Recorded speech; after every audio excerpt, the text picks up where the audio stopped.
Learning law BNSS और chapter number 6 process to compel appearance. First part हम यहाँ देख रहे हैं सम्मन्स। तो सेक्शन नंबर 63 फॉर्म्स ऑफ सम्मन। तो जो भी हम सम्मन की बात करेंगे तो बेसिकली वो फर्स्ट पार्ट ये रहेगा कि राइटिंग में होना चाहिए, डुप्लीकेट होना चाहिए, signed by the presiding officer और कोर्ट की सील उस पर लगी होनी चाहिए। साथ में बड़ा इंपॉर्टेंट पार्ट है यहाँ मेंशन किया है और अब चूंकि डिजिटल कम्युनिकेशन का पार्ट यहाँ पे इन्वॉल्व हो गया है तो किसी भी इलेक्ट्रॉनिक कम्युनिकेशन से भी वो सम्मन भेजा जा सकता है जिसपे इमेज ऑफ सील आएगी या डिजिटल सिग्नेचर भी हो सकता है। तो ये मेंशन किया है सेक्शन नंबर 63 में। सेक्शन 64 की बात करें सम्मन हाउ सर्व्ड, तो या तो किसी पुलिस ऑफिसर के द्वारा सर्व होगा या अदर पब्लिक सर्वेंट के द्वारा सर्व होगा। वो डिपेंड करता है कि स्टेट गवर्नमेंट किस तरह के रूल्स बनाती है। तो जो भी पुलिस स्टेशन या रजिस्ट्रार ऑफ कोर्ट तो जब सम्मन जाएंगे, जिसको सम्मन भेजा गया तो उनका फोन नंबर, ईमेल और फिजिकल एड्रेस वो रिकॉर्ड में रखा जाएगा, है ना। ये भी स्टेट गवर्नमेंट के रूल्स के अकॉर्डिंग होगा। जहां तक ये सबसेक्शन 2 के अंदर मेंशन किया है, जहां तक पॉसिबल हो, प्रैक्टिकली जहां तक पॉसिबल हो सम्मन को पर्सनली भेजा जाना चाहिए, है ना, ऐसा लिखा है। पर जो कि अब इलेक्ट्रॉनिक कम्युनिकेशन की बात है तो उस पर भी जा सकता है, तो वो भी सर्व माना जाएगा।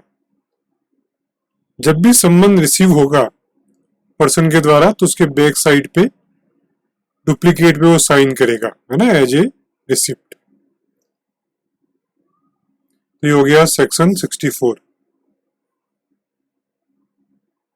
सेक्शन 65 यदि सपोज करो कोई कंपनी है या कॉर्पोरेट बॉडी जैसे कंपनी है, फर्म है या सोसाइटी है, तो उस केस के अंदर रजिस्टर्ड पोस्ट से सम्मन कंपनी या कॉर्पोरेट बॉडीज के डायरेक्टर, मैनेजर, सेक्रेटरी या ऑफिसर को भेजा जा सकता है ना। ये सब सेक्शन 1 में मेंशन कर रखा है। और यदि कोई पार्टनरशिप फर्म है, एसोसिएशन है, तो कोई पार्टनर भी उस सम्मन को ले सकता है, वो भी ड्यूली सर्व्ड माना जाएगा। तो ये हो गया सेक्शन नंबर 65 ऑफ BNSS।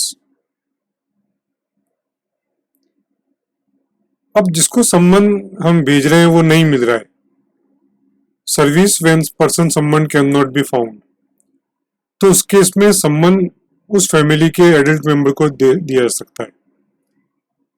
तो वो एडल्ट मेंबर डुप्लीकेट सम्मन पे बैक साइड में साइन करेगा।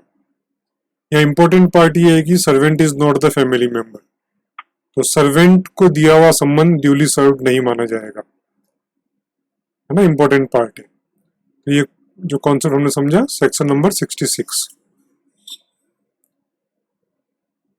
Section number 67 procedure when service can not be effected as before provided. जब सब मेथड आपने अप्लाई कर दी और सम्मन नहीं पहुंच पाया तो उस केस के अंदर जिस पर्सन को सम्मन देना है तो उसके रेजिडेंस पे उसको चिपकाया जा सकता है ना, एफिक्स सम्मन एट पर्सन रेजिडेंस, उसको सम्मन सर्व करना है। तो कोर्ट ये मान सकता है कि वो ड्यूली सर्व्ड हो गया, या उसको हो सकता है कि वापस रीइश्यू भी करे। लेकिन चूंकि इलेक्ट्रॉनिक कम्युनिकेशन का कॉन्सेप्ट अब यहाँ पे आ जाएगा तो ऐसा करने की रिक्वायरमेंट अब काफी कम हो जाएगी और सम्मन ड्यूली सर्व्ड माने जाएंगे। तो ये कुछ पार्ट हमने यहाँ सम्मन्स के संबंध में आज समझ लिया for BNSS। We develop teaching, learning and revision softwares. Our website is onepage1lecture.in.